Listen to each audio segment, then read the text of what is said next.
Welcome everyone in your own channel Wangxian wellwisher. So आज मैं आप सबके साथ एक new historical Wangxian fan fiction share करने जा रही हूँ। जैसा कि आप सब नाम से ही सुन रहे हैं कि ये एक वॉन्गशन फैन फिक्शन है, तो ऑफ कोर्स टॉप लैन वॉन्गची है और बॉटम विविशियान है। इस फैन फिक्शन में बहुत सारे ट्विस्ट एंड टर्न्स हैं, तो चलिए इसे स्टार्ट करते हैं। लैन वॉन्गची और विविशियान दोनों हस्बैंड हैं और वो दोनों कल्टिवेशन पार्टनर भी हैं। विविशियान और लैन वॉन्गची दोनों ही क्लाउड रेसेस में रहते हैं। लैन चुरेन को विविशियान की शरारतें और बातें पसंद नहीं हैं, लेकिन वो जानता है कि विविशियान लैन वॉन्गची के लिए बेस्ट है। वो दोनों एक साथ खुश हैं। लैन चुरेन को अब आदत हो चुकी थी विविशियान की शरारतों की।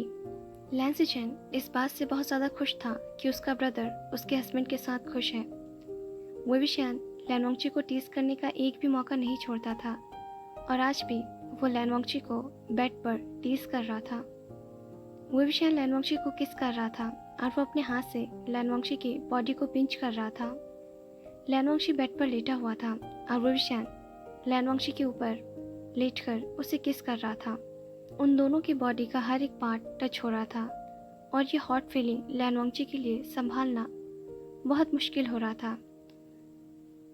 और इस फीलिंग से भी ज़्यादा मुश्किल लैन वॉन्गची के लिए था विविशियान के टीजिंग को इग्नोर करना। विविशियान किस को प्रे करता है और हाँफते हुए कहता है, लेंचा, क्या मैं आगे कंटिन्यू करूं? लैन वॉन्गची भी गहरी सांसें लेते हुए कहता है, विंग।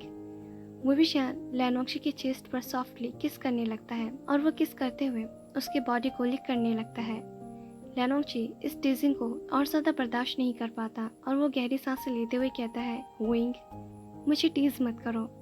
विविशियान मुस्कुराते हुए कहता है, काका, क्या तुम इस टीजिंग को बर्दाश्त नहीं कर पा रहे हो? पर मुझे तो बहुत अच्छा लग रहा है। ये कहकर विविशियान लैन वॉन्गची की थाइस पर सॉफ्टली बाइट कर लेता है। लैन वॉन्गची एक सॉफ्टली मोन करता है और वो पोजीशन स्विच कर देता है। लैन वॉन्गची विविशियान को पकड़ता है और उसे बेड पर लेटा देता है। फिर वो विविशियान के ऊपर आ जाता है और हार्शली किस करने लगता है। अब लैन वॉन्गची टॉप पर था और विविशियान बॉटम पर। विविशियान अपने हाथों को लैन वॉन्गची के नेक पर रख लेता है और प्यार से उसके बालों को सहलाने लगता है। विविशियान के इस सॉफ्ट टच की वजह से लैन वॉन्गची विविशियान के दोनों हाथों को पकड़ लेता है और उसके अपर बॉडी को लिक और सक करने लगता है। विविशियान बहुत ज़्यादा प्लेजर फील करने लगता है और वो सॉफ्टली मोन करने लगता है। विविशियान के सॉफ्टली मोन लैन वॉन्गची को और ज़्यादा हार्श होने के लिए प्रोवोक कर रही थी और लैन वॉन्गची विविशियान के थाइस पर हार्शली किस करने लगता है और विविशियान की सांसें गहरी होने लगती है। फिर लैन वॉन्गची विविशियान के साथ इंटीमेट होता है। वो दोनों हर रात की तरह इस रात भी लव मेकिंग करते हैं, एक दूसरे की बाहों में एक दूसरे को फील करते हैं और वो दोनों बहुत ज़्यादा खुश होते हैं, लेकिन उन्हें नहीं पता कि ये खुशी ज़्यादा वक्त की नहीं है। लैन वॉन्गची और विविशियान दोनों ऐसे ही खुशी से अपनी ज़िंदगी जी रहे थे। हर शाम लैन वॉन्गची और विविशियान लैन जूनियर्स के साथ नाइट हंटिंग करने के लिए जाते थे और आज भी वो दोनों जूनियर के साथ नाइट हंटिंग करने के लिए जा रहे थे। जूनियर्स के हाथों में लालटेन्स था। उनके लालटेन्स जंगल के फर्श पर टिमटिमाते हुए छाया डाल रहे थे और उनकी परछाई को और ज़्यादा बड़ी कर रहे थे। विविशियान हंस रहा था और लैन वॉन्गची सब पे ध्यान रख रहा था। सारे जूनियर शांति से चल रहे थे। लैन वॉन्गची और विविशियान आगे चल रहे थे और जूनियर उन दोनों के पीछे थे। तभी उन्हें अचानक से कुछ आहट महसूस होती है और वो सब अलर्ट हो जाते हैं। लैन वॉन्गची कहता है, केयरफुल, ध्यान से। सारे जूनियर अपने तलवारों को निकाल लेते हैं। वो सब एक डार्क शैडो को देखते हैं और वो सब उस डार्क शैडो का पीछा करने लगते हैं। विविशियान कहता है, लेंचा, हम एक साथ होंगे तो उस डार्क शैडो को नहीं पकड़ पाएंगे। हम सबको अलग होकर इस शैडो का पीछा करना चाहिए ताकि हम इसे पकड़ सके। लैन वॉन्गची हाँ में अपना सिर हिला देता है। अचानक एक भयानक चमक विविशियान को घेर लेती है। विविशियान कुछ भी नहीं कर पाता और वो लड़खड़ा जाता है। उसकी आंखें चौड़ी हो जाती है और वो बेहोश होकर गिर जाता है। सारे ही जूनियर्स और लैन वॉन्गची दौड़कर विविशियान के पास आ जाते हैं।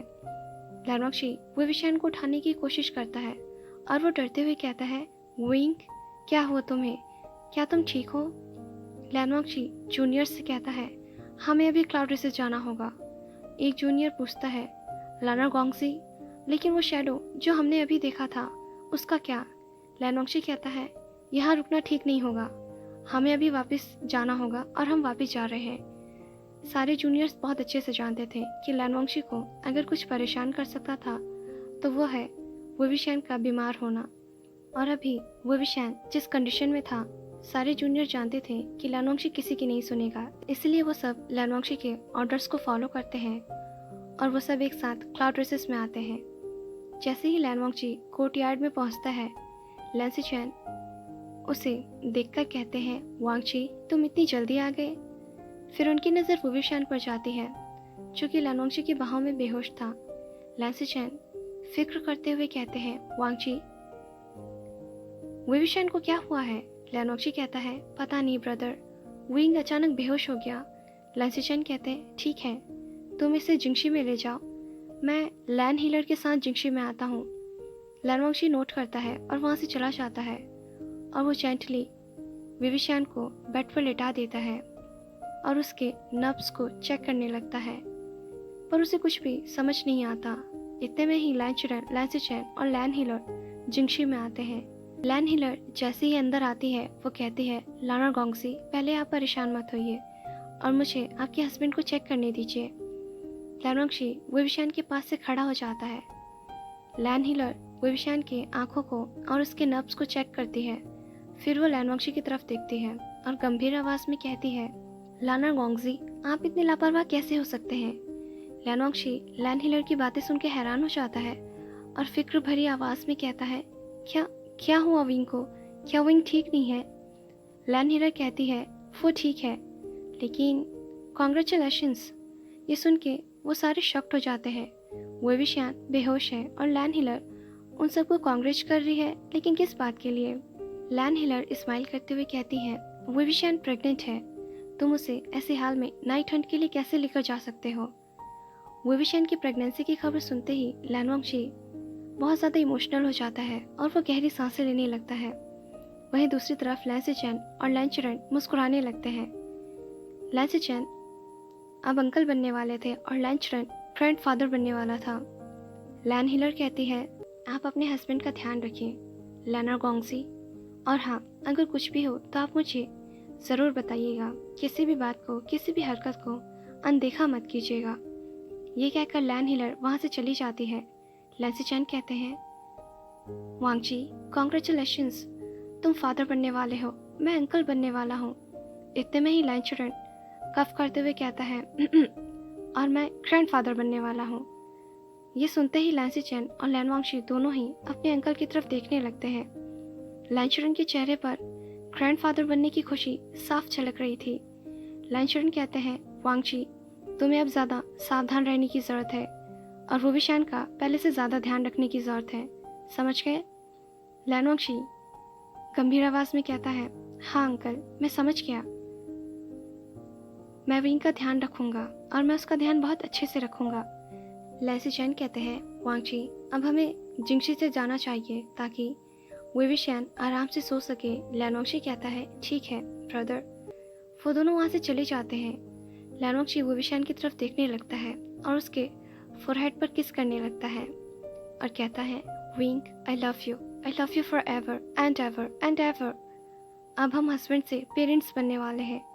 मैं बहुत खुश हूँ विंग, हमारा बेबी इस दुनिया में आने वाला है। ये कहकर लैनवांगची वुविशैन के पास ही सो जाता है। अगली सुबह लैनवांगची उठता है और वो वुविशैन की तरफ देखकर मुस्कुराता है और उसके फोरहेड पर किस करने के बाद वो नहाने चला जाता है।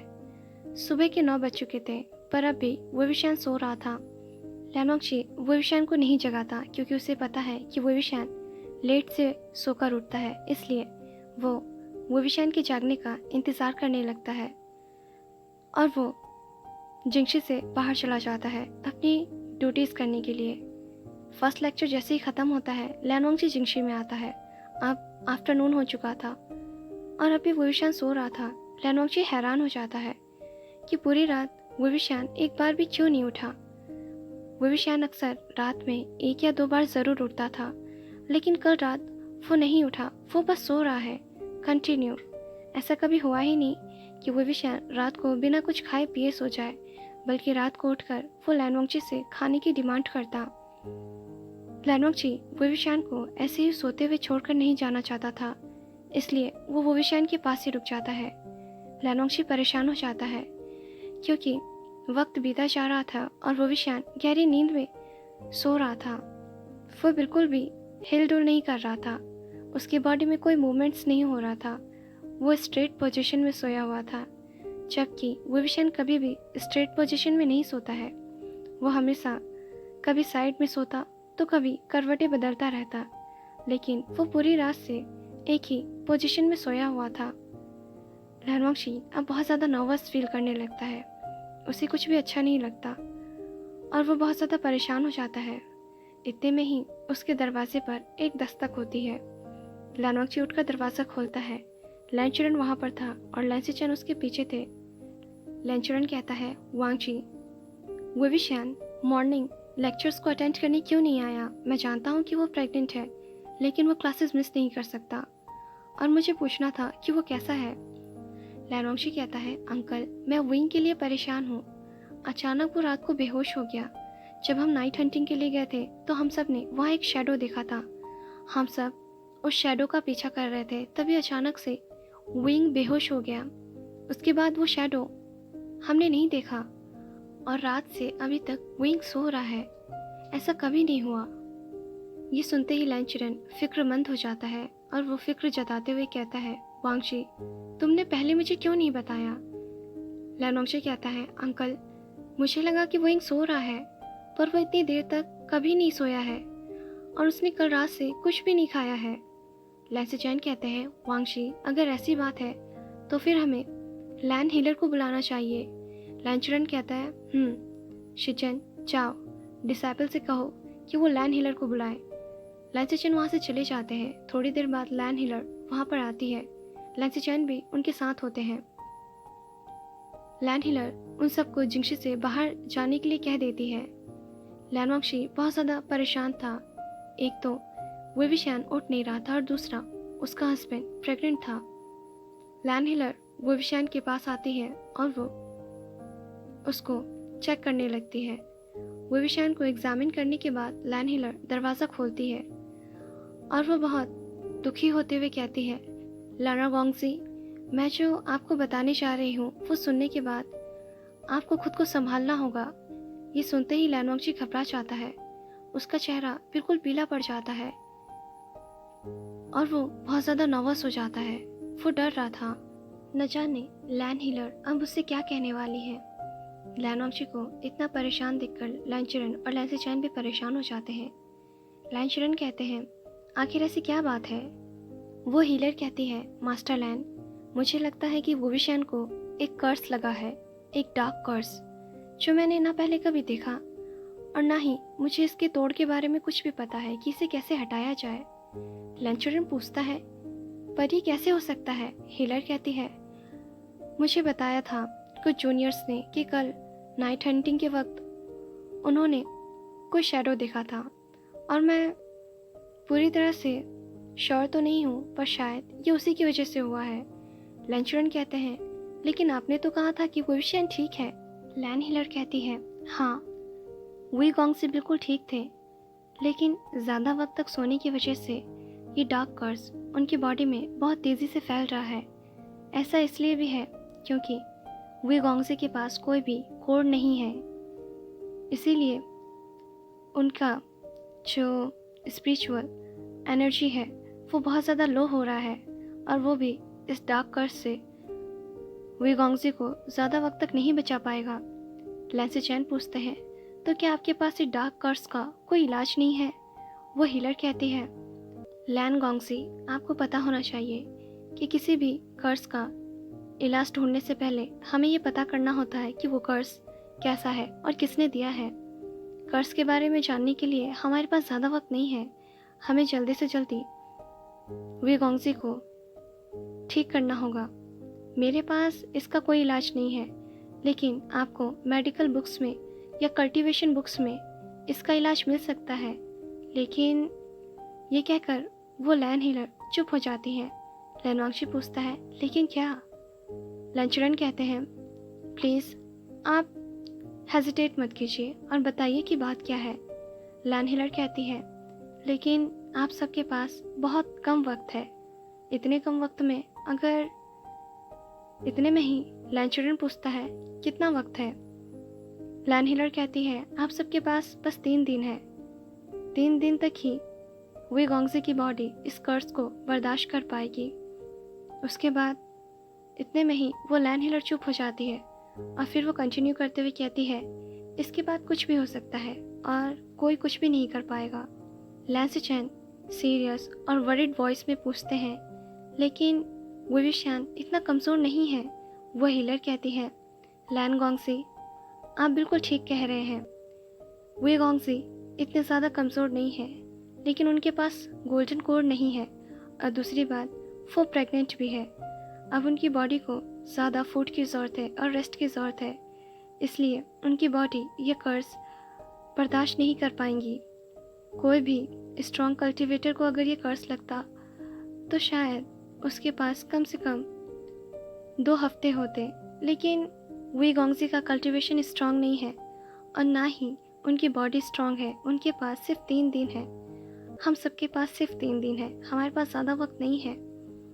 अगर इतने देर में ये ठीक हो जाता है तो ठीक है, वरना फिर कोई कुछ नहीं कर पाएगा। बदनसीबी से हमारे पास बहुत कम वक्त है। लैन हिलर की बात सुनकर लैनवांगशी की आंखों से आंसू आने लगते हैं और उसका दिल बहुत ज़्यादा भारी होने लगता है। लैनवांगशी विविशान के पास जाता है और उसके फेस की तरफ देखने लगता है। क्या वो इतना अनलकी है कि उसे इतना अच्छा न्यूज़ मिला, एक गुड न्यूज़ मिला और उसके बाद ही उसे एक बैड न्यूज़ सुनना पड़ा। वो खुश था अपने बेबी को लेके, लेकिन अब वो वरीड है अपने हस्बैंड को लेके। ये कर्ज उसकी ज़िंदगी में अंधेरे को लेकर आया है। वो बहुत परेशान था, बहुत हैरान था कि आखिर सडन से उसकी लाइफ में सब कुछ क्या हो रहा है। कुछ वक्त पहले ही तो वो दोनों कितने खुश थे, उनकी ज़िंदगी कितनी अच्छी चल रही थी, बस वो दोनों और उनकी डेली नाइट एक्टिविटीज़, उन दोनों का फ़न, उन दोनों की मस्ती। लेकिन अब सब कुछ बदल गया है। लैनवांगशी विविशान के हाथ को पकड़ लेता है और कांपती हुई आवाज़ में कहता है, नहीं, मेरे विंग को कुछ भी नहीं होगा। मैं उसे कुछ नहीं होने दूंगा, चाहे मुझे जो करना पड़े। मैं इस कर्ज को उसकी बॉडी पर से हटाऊंगा, उसे ठीक करूंगा। लैनवांगशी दुखी था, परेशान था, डरा हुआ था, लेकिन उसके दिल में यकीन था और उसके अंदर हौसला था कि वो अपने हस्बैंड को ठीक करके रहेगा और इस डार्क कर्ज से उसे आज़ाद करके रहेगा। हमारा वॉन्गशिन हिस्टोरिकल डार्क कर्ज का फर्स्ट पार्ट यहीं पर एंड होता है।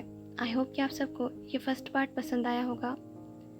देखना दिलचस्प होगा कि नेक्स्ट पार्ट में क्या होता है और लैनवांगशी किस तरह विविशान के डार्क कर्ज को हटाता है और वो कौन है जिसने विविशान को डार्क कर्ज दिया है। ये सब तो हमें नेक्स्ट पार्ट में ही पता चलेगा। आप सबको ये पार्ट जैसा भी लगा हो, प्लीज़ आप मुझे कमेंट करके ज़रूर बताइएगा और अगर आपको ये फ़ैन फिक्शन पसंद आता है तो प्लीज़ चैनल को सब्सक्राइब कर दीजिएगा। आपसे मिलते हैं नेक्स्ट पार्ट में। Till then be happy, stay healthy, thanks for watching, Tata.